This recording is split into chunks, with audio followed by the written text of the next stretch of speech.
There's a lot of people pulling out of Comic-Con right now. The big first one was Marvel is just not going to be there after they like owned it last year with all of their releases. There's lots of studios that are already starting to pull out of this. And a lot of it is due to the writer strike, and now the SAG strike that's imminent. It seems like DC might still be going, but they're kind of the only ones going at this point. Yeah. I mean, what I was reading was pretty much everybody else was pulling out. Like there was Netflix, Sony, HBO, and Universal are all skipping Comic-Con, which is like the biggest nerd fest. Like this is the moment to get the uber fans of all of your worlds and play and franchises to get all stirred up for the year. I mean, I how many times have you? I mean, now I have, like, as Comic-Con's going on, like you're scouring YouTube trying to grab, what's happening, and new trailers, new trailers, all these different things going on. Like it is a big deal. It's really what excites in the midst of the summer, excites what next summer is going to hold, So it is interesting. I think that there's also, I think we're just seeing nobody knows what end is up. The landscape for all of this is changing so dramatically, and nobody knows what it's really shaking out to be.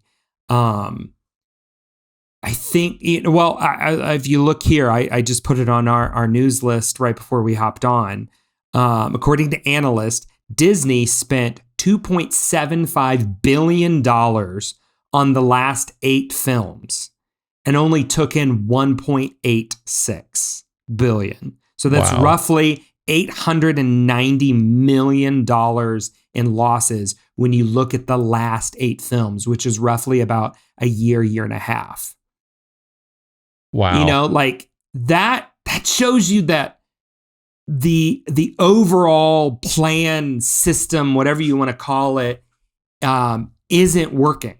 Like you can't operate at those losses for too much longer. And a big part of that is, we now only make tentpole movies. We only make these huge, if it doesn't make a huge amount of money, then it's considered a failure. We're not making these films anymore. And so looking at the last few films, I don't know how much of these count according to these numbers, but you've got are they counting Pixar films in there too, or just? I believe so. All Disney owned properties. Let's not count Elemental or Little Mermaid for that matter. Well, we can count Little Mermaid, but we got the Little Mermaid. Peter Pan and Wendy was direct straight to Disney Plus. I don't think it counts. So we got Strange World. Wow. They actually don't have that many films like Lightyear. They didn't have that many film. Turning Red. They've got a lot that they sent straight to Disney Plus. Like they don't have a ton that they've actually sent to theaters. And I guess like The Little Mermaid is doing really well, and it's made them a lot of money, but I would not say it's doing really well. What are its numbers? Like you compare this to some of the other live action films. No, I mean it's made 500 worldwide. So it's not nothing, but it's also not a ton to compare to when you're making like $1 billion from right. Some of the other ones. Right. And I think that's the point that I'm trying to make here is Disney got itself, and not just Disney, most of the studios, they got themselves addicted to, billion dollar every single time. And they, put these movies up to budgets that they needed to make that in order to really turn a profit. I loved it, but Avatar: Way of Water, like we all knew going into this, if this doesn't, become like at least the 5th highest grossing film of all time, they're going to consider it a flop and they won't make any of the other ones. Like you're right. We forgot to mention Avatar was a big one. We had all the Marvel films that have come out over the past year. Forgot to mention those as well. Like we can't forget that those also were there too. Just wasn't on my quick finding list that was on here. But most of them kind of underperformed to what they were kind of hoping to do.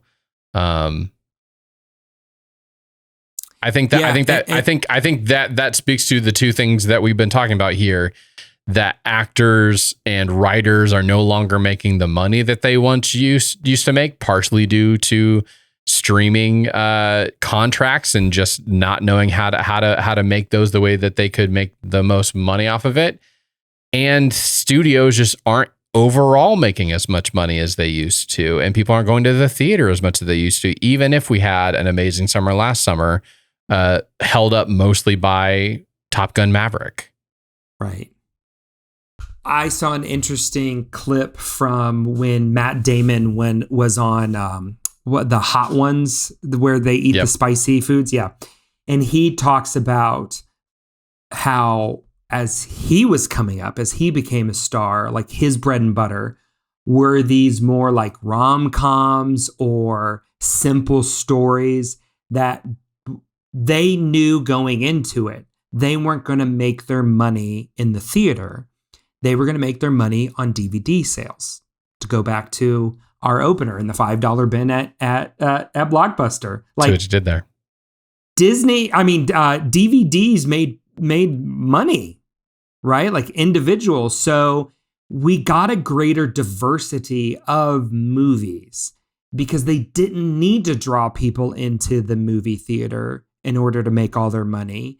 They could have this long shelf life and make money on DVDs, and they could make money on syndication. TNT will play it and they'll get a hit.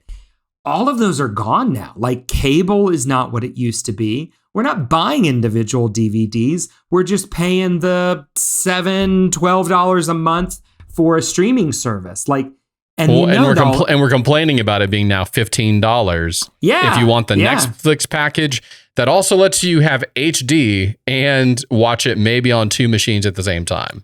Now you're paying like $15, not the $6.99 that they do. But we're complaining about it because we don't want to spend that much money. But at the same time, like, we'd be spending that much money on to DVDs. rent, to DVD, to buy, to rent on Redbox, and. I don't know. Maybe we need to, it seems like nobody's happy right now. The audiences aren't happy. The studios aren't happy. The actors aren't happy. The writers aren't happy. Who's happy right now, Eddie, about the content that we're getting, about the movies that we're getting? The CEOs of these studios are still happy because they're getting massive paychecks. The guy for HBO and Warner Brothers, it's insane what he's making per year. Zaslav or whatever his name is, like he's all of them. He's making buku money. Iger's included in all that. Like, the amount of money that those guys make.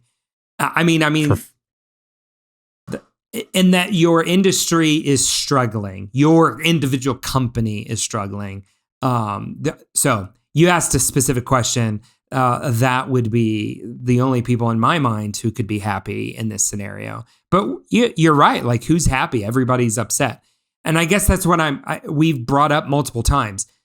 The current system just isn't working. And the streaming, nobody's figured this out. Nobody's kind of like clicked in and figured this out.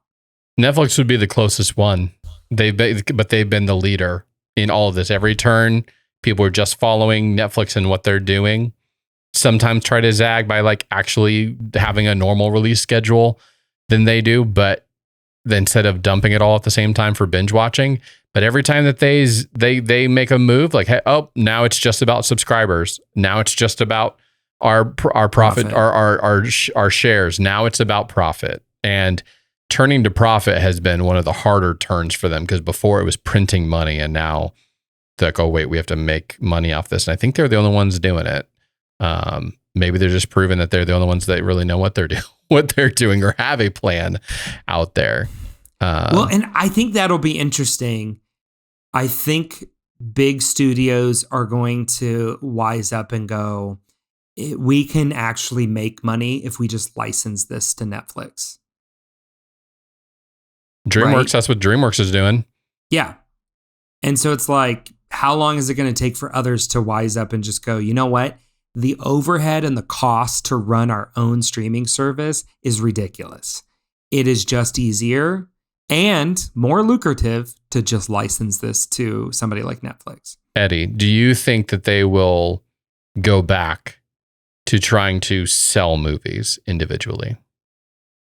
Do you think that's ever going to be back on the table? I don't think it's ever left the table. But as the dominant form, like, are they going to be like, you know what? If I'm Disney, I'm going to go, you know what? If you want our movies, go buy them. We're going to back away from Disney Plus. We're going to go the old school. You got to buy it from us.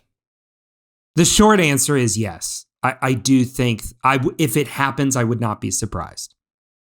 They are greedy. They want money. I think it'll take a lot for them to get to that, but I wouldn't be surprised if they do it. I think there's other things they would do first. Yes, I think. Yeah. I don't see but how video on demand, like they release digital first, so they're making money somewhere on that. Like that is lucrative enough for them that they give that a decent window before it drops on one of the streaming services. All the studios. I think that they've had such a backlash now it's not a perfect system, but when they've done like what they did with Mulan, you can buy it same day as it's in theaters. Black Widow as well. People were kind of mad about that, having to pay that much money. Now, granted, when you actually buy the movie, when it's available to buy as a digital product, not early window release, but like on a normal schedule, it's closer to like $20 or whatever. And then you've got rentals that come in around $5 or $4 or $2 if you're at Redbox. I don't know that I can see a world where there isn't a Disney Plus anymore, or there isn't, like, Amazon doesn't have their streaming, like you can ready to watch if it's a Prime Video now, like ready to watch. I don't know that I see a world where there's not like an HBO Max that's got all of Warner Brothers content or Peacock. Like, they've put so much money into this that it's not like a theme park ride or a Star Wars theme park ride where they can just ride it off and start planning on how to repurpose the land later. Yeah. That's where I go. Like, I think they've already got in bed with what they want to do.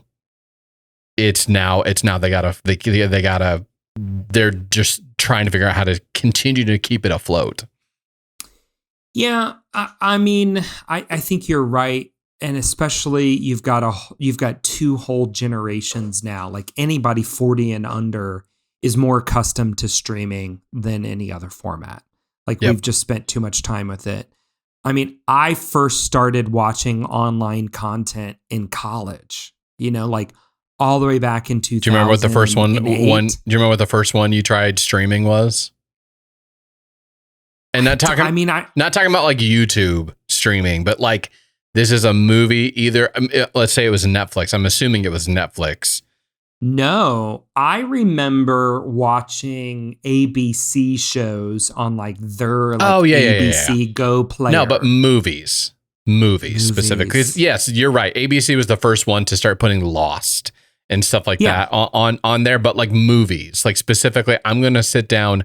We're going to stream a movie and it go well. I mean, buffering in the early days was just awful. So I remember the first movie that I ever tried to watch on Netflix when they were like, hey, by the way, we can now stream a few shows. We tried to stream Hunt for Red October, because that's like the only thing that they had a license for. Yeah. And that was a name people you had heard of. And it was so bad. Like, it wouldn't play. It wouldn't even attempt to work. But that was, and I remember being a senior in college at a friend's house, and we were watching it and we're like, yeah, this isn't working. So we moved on. We moved on to other life and tried other things. Yeah. I don't remember my first movie to stream. I feel like I should know that, but I don't. But yeah, so they're not going back. I don't think they're going back, but they are really tripping over themselves. Everybody's tripping over themselves in the current model that we're looking at right now. And it's pretty obvious, as we've got Screenwriters Guild strike going on right now. a looming Screen Actors Guild coming soon. I totally agree with you. I don't hear me the other way. I guess my comment is more or less like, I don't know if anything would surprise me. Like if they were to, like, I wouldn't be surprised if you they wouldn't were be to shocked go back. if everyone was like, hands off, let's just go back. Let's just and go a back. few people will sell to Netflix, but Disney's going to take our money, take our ball, and leave. I think the more realistic approach is going to be some consolidation. I think we're already seeing it. Yeah, we've seen a few. I think we're going to get another round of it.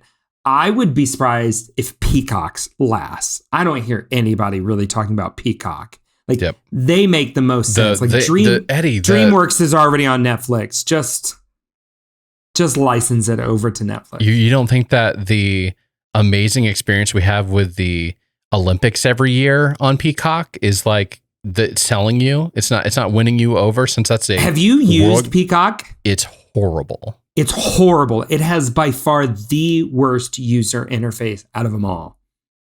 My favorite is that I could watch the World Cup in Spanish on Peacock, but not English. That was the best. And that's how I watched most of the World Cup, because I'm like, well, it doesn't matter to me. Well, it works for you because you're bilingual. So, but yeah, like that didn't make any sense to me. And Fox is that it doesn't really have a strong. It's got its own little thing. So I don't know. I just feel like, it makes more sense to consolidate down, give us 3, maybe 4 really strong streaming services. Well, we already know what the next thing is going to be is Hulu and Disney Plus coming together. Yeah. And I think Disney needs to wise up and get it all down to one. Just give it's one app, and in there I can pay a little extra to unlock Hulu. I can pay a little extra to unlock ESPN Plus, but give us a seamless interface where I think that would just drive your brand so much stronger, where you just open one app for whatever you wanted to do. I mean, that's a huge technological ask, but they can do it. They can pull it off.